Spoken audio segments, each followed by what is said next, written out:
When I was a kid, I loved going to my grandparents' house. It was always game, pool time, lots of food, lots of food. Raise your hand if you had a grandma who loved to feed you. Okay, wow. Now take all those grandmas, put them into one, and you get my grandma. Okay? She loved to feed us. But my grandfather was a more serious guy. He was a retired sales executive who spent his free time buying, selling, and trading in antique clocks and watches. He had over 1,200 clocks in his house. And as you can imagine, as a kid, it was like Wonderland. And it gave me a big kick that my grandfather sold grandfather clocks. And the days when a prospective buyer came to the house was super exciting. The place looked great, there was good food, and I was always curious to know how many clocks they would buy, which clocks they would select, and ultimately if they could come to terms on a price. And I learned very early as a kid that my grandfather always had the upper hand on those negotiations for two reasons. One of them is because he was the absolute expert on antique clocks. Like nobody knew more about these watches than he did. So it kind of gave him an upper hand. And the second reason was he was pretty much the only antique dealer in town. So if you were a buyer looking to buy an antique clock, you kind of had to agree with him. You didn't really have a choice. Raise your hand if you think the buying experience has changed since then. Look around the room. I think this is something we can all agree on.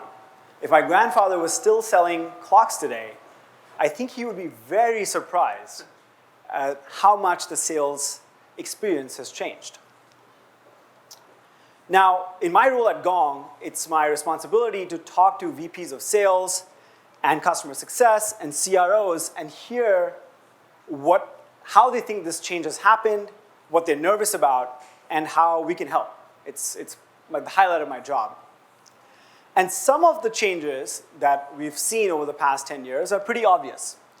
So, for example, if you are a salesperson in a highly transactional sale or product, for example, travel, tickets, or even clocks, you've probably found yourself replaced by online sales.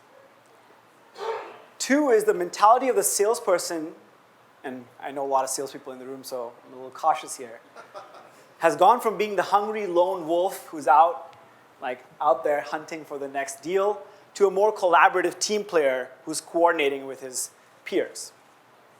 And the third one is that lower value parts of the sales cycle, like lead capture or appointment setting, is getting automated very quickly with AI. So those three trends and changes are pretty obvious. They're in front of us. And this has led to the meteoric rise in growth of inside sales.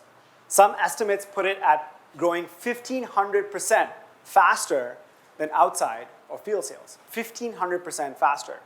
There's an estimated 14 million sales jobs in the US right now, if you go on LinkedIn, or some people who are already in sales.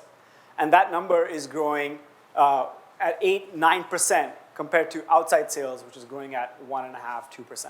So it's significantly larger. But when I talk to these CROs, they tell me about some of these changes that are not so obvious. And it's our responsibility to relay this information to you. The first one is that sales cycles are getting longer. In a recent survey of B2B CROs, only 10% said that their sales cycle is getting shorter.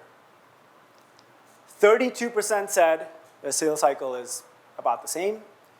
And a whopping 58% said their sales cycle is either getting longer or significantly longer. With all the tech and all the automation in the world, sales cycles are getting longer. The second one is that sales is getting harder. Today, a prospective buyer has a lot more information and references when they're ready to enter the buy cycle. And when sellers enter the sales cycle, they often find that buyers are much ahead or much in front of them in the sales process than they were prepared for. So you might think the the buyer is getting ready to talk about their pains or you're getting ready to do discovery, but the buyer, you might find, is already ready to buy. And if you're not ready to sell, they'll go somewhere else. The third one is that even with all the tech and tools, it's getting harder to actually talk to people and talk to prospects. The average number of touches required to get in front of your prospect has gone from 8 to 15. It's almost doubled. It's getting harder to talk to these people.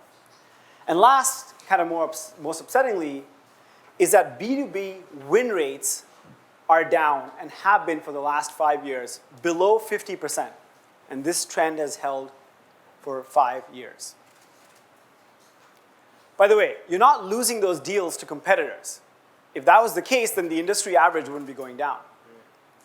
The numbers are going down because you're losing those deals to indecision or a no-buy decision. Right? So people are saying, I'm just going to skip this because it doesn't fit my need.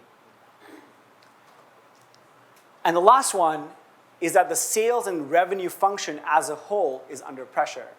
And the most shocking statistic to prove this comes from one of our own Gong blogs that outlined that the average tenure of the VP of sales has gone down from 26 months to 19 months.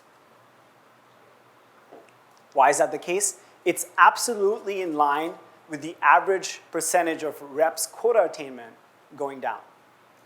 Look at that chart on your right, or the bar on your right. That number tells me that less than 50% of the revenue that was forecasted to close, not closing at all. Okay? With all the tech, all the tools, all the automation in the world, the average quota attainment is going down. So obviously, as you can see, sales has changed, revenue has changed a lot in the last 15 years. And this creates both a threat as well as an opportunity for people that are in the space. So I went to a sales training recently, and the sales trainer started off by saying there's 450 million middle-class Indians who want the same quality of life that you do, and they have a phone, and they have a faster internet connection.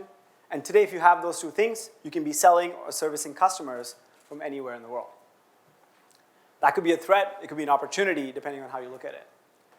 So businesses come to us and want us to help them make sense of these threats and opportunities. And so I turn to the one person who I trust more than anybody else, who's an absolute master of revenue, helped grow LinkedIn's revenue from tens of millions to over $1 billion. And we're so excited to have him on our team.